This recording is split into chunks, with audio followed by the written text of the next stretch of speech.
If you've come across this video, it's not a coincidence. So please, just give 6 minutes of your time to this video. No matter who you are, what you're about to hear is something you need. I promise you, by the time this short video ends, you'll feel so much better, and what you hear will change the way you see yourself forever. An old wise man, who would go to the forest every morning to reflect deeply, had once again sat under the shade of a tree. Just then, the sound of a crow crying on a dry branch echoed through the woods. With a compassionate voice, the wise man asked, "Why are you crying?"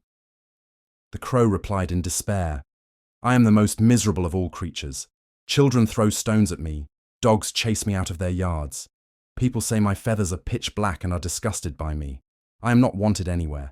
I wish I had never existed. I wish I could disappear." You cannot control what others think or how they treat you.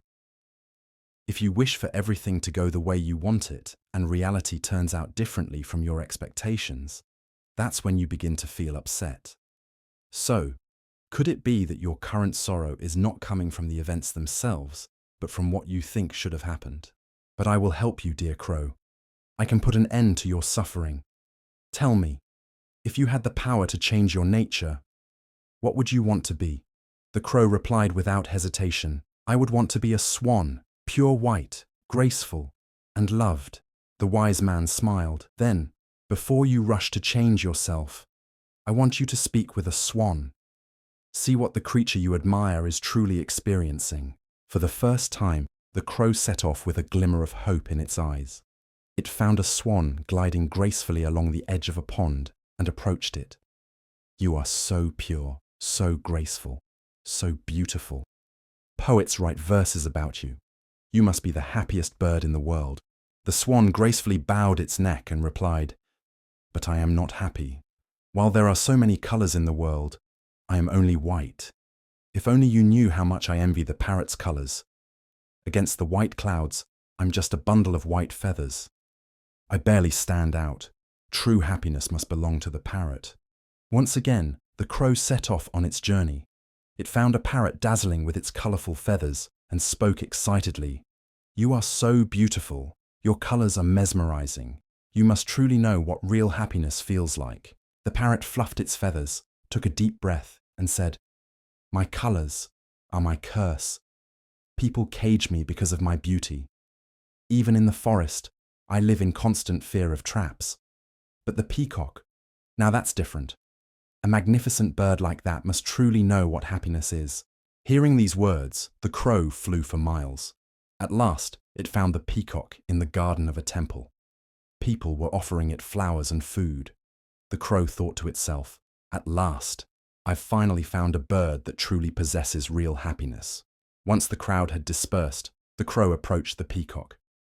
"You are so beautiful that thousands of people come here just to see you. On the other hand, people run away when they see me. You must be the happiest bird in the world."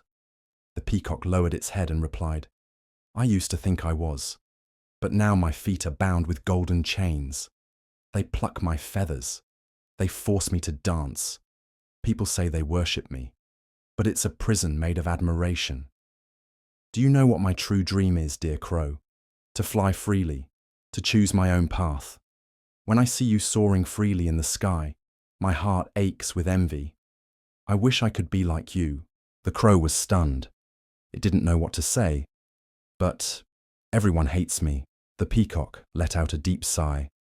"That is your freedom." Suddenly, as if no time had passed at all, the crow found itself once again beside the old wise man.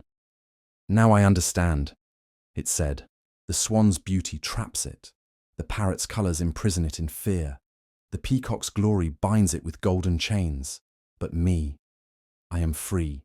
Free to fly, free to choose, free to exist. My struggles were the price of my freedom, and for that I should be grateful." The old wise man smiled. The greatest poverty is not having little. It's constantly wanting more. The deepest prison is not built of steel, but of comparisons. And the strongest chains are made of gold. Happiness begins the moment we stop chasing who we are not.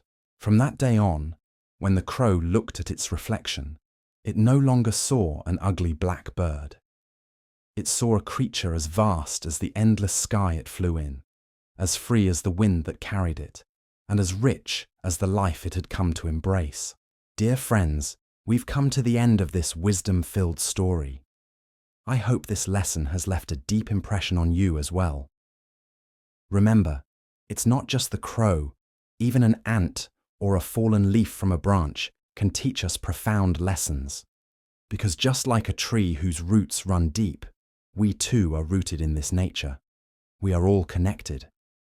As Marcus Aurelius once said, "As he who harms the bee also harms the hive."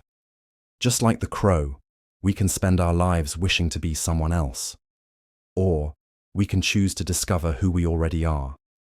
Let us be like the crow who found itself. Let us finally understand. True freedom is not about changing what you are. It's about letting go of what you think you should be. Thank you for watching. Don't forget to like and subscribe.